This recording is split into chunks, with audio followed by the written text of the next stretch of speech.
बिस्मिल्लाहिर्रहमानिर्रहीम। अस्सलाम वालेकुम नाज़रीन, मैं हूं कंबर ज़ैदी। मेरा यूट्यूब चैनल आप देख रहे हैं। आप बड़ी इंटरेस्टिंग न्यूज़ के साथ आपके सामने हाजिर हुए हैं। अल्लामा साद रिज़वी, जो कि अल्लामा खादिम रिज़वी के बेटे हैं, उन्होंने अपने कारकुनान के नाम एक पैगाम जारी किया है। और क्या उनका सॉफ्टवेयर अपडेट हुआ है, वो सॉफ्टवेयर किस वजह से अपडेट हुआ है, क्या पीछे हक़ाइक़ चल रहे हैं, पीछे क्या स्टोरी चल रही है, अंदर जेल में उनके साथ क्या हुआ, और शहबाज गिल साहब ने किस तरह से ये पैगाम उनका आवाम तक पहुँचाया, आपको ये बताएंगे इस वीडियो में।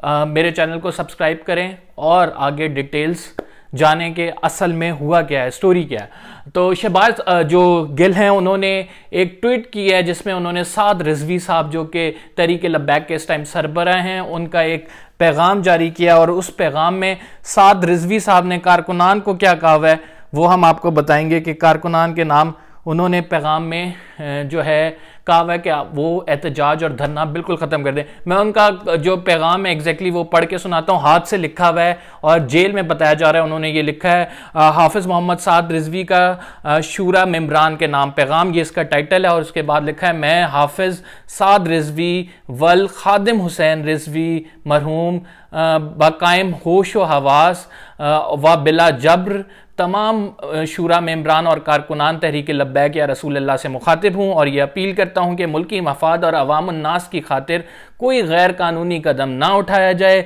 तमाम एहतजाजी जलसे और रोड्स ब्लॉक फिल फौर ख़त्म किए जाएँ, यानी अभी के अभी ये तमाम चीज़ें ख़त्म करें। तमाम कारकुनान पुरअमन तौर पर अपने घरों को वापस जाएँ और कानून नाफिज करने वाले इदारों के साथ मुकम्मल तावन किया जाए, उनको मारा मत जाए।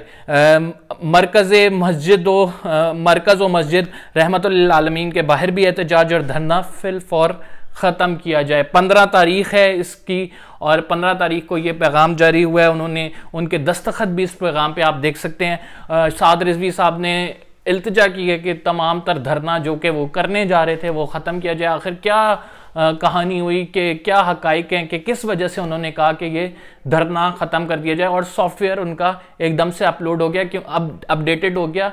वजह यह है कि साद रिज़वी साहब इस्लामाबाद लॉन्ग मार्च करने आ रहे थे, लेकिन उन्हें पहले गिरफ्तार कर लिया गया और उन पर FIR जो दी गई वो मेंटेनेंस ऑफ पब्लिक ऑर्डिनेंस के तहत दी गई। और शेख रशीद साहब ने कहा कि हम इन्हें मुसलसल इंगेज करने की कोशिश कर रहे थे, कहीं कहीं पे आकर ये हमसे बात करें। हमने ड्राफ्ट तैयार किया कि पार्लियामेंट में पेश करें, इनको हम बुलाते रहे, लेकिन इन्होंने नहीं सुनी।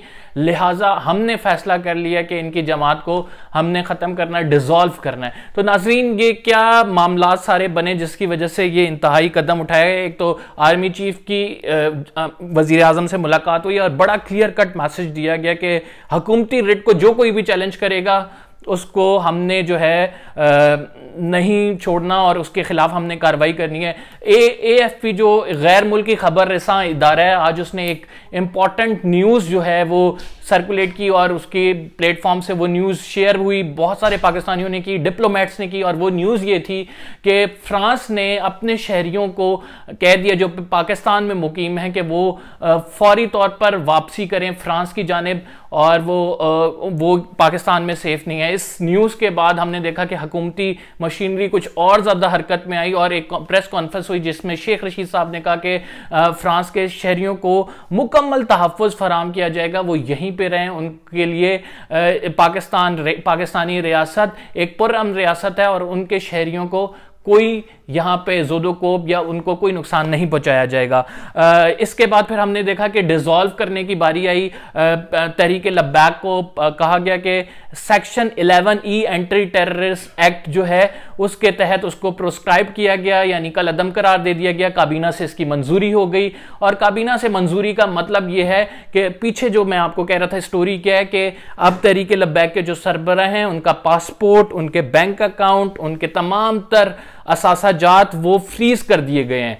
यानी फ्रीज करने का मतलब है ये वो उनका पास वो मुल्क से बाहर कहीं ट्रैवल नहीं कर सकते। इसके साथ जो वो उनके बैंक अकाउंट हैं वो मुंजमद कर दिए गए हैं। वो अपने बैंक अकाउंट से कोई भी रकम नहीं निकलवा सकते। और हुकूमत ये समझती है कि तहरीक लब्बैक को फंडिंग भी हो रही है। इस वजह से उसने कहा है कि वो साबित कर सकते हैं कि तहरीक लब्बैक एक कल अदम जमात है और ये मुल्क में इंतशार फैला रही है, दहशतगर्दी फैला रही है। इस वजह से हम इसको बैन करने लगे हैं। और इसके साथ साथ जो अपडेट है वो ये भी है कि प्रॉपर्टी जो तहरीक लब्बैक की है मदारिस के हवाले से उनको भी बंद किया जाएगा। लिहाजा जब ये अपडेट सामने आई तो हमने देखा कि कराची से तहरीक लब्बैक की तंजीम के एक सरबराह हैं जो कि कराची को डील करते हैं, सिंध को डील करते हैं, रजी हुसैनी साहब, उनका एक वीडियो बयान सामने आया और उस वीडियो बयान में रजी साहब ने कहा कि मैं साद रिजवी जो कि इस टाइम तहरीक के सरबराह हैं उनसे इल्तिजा करता हूं कि कारकुनान को वो कहें कि वो पुरअमन रहें और कारकुनान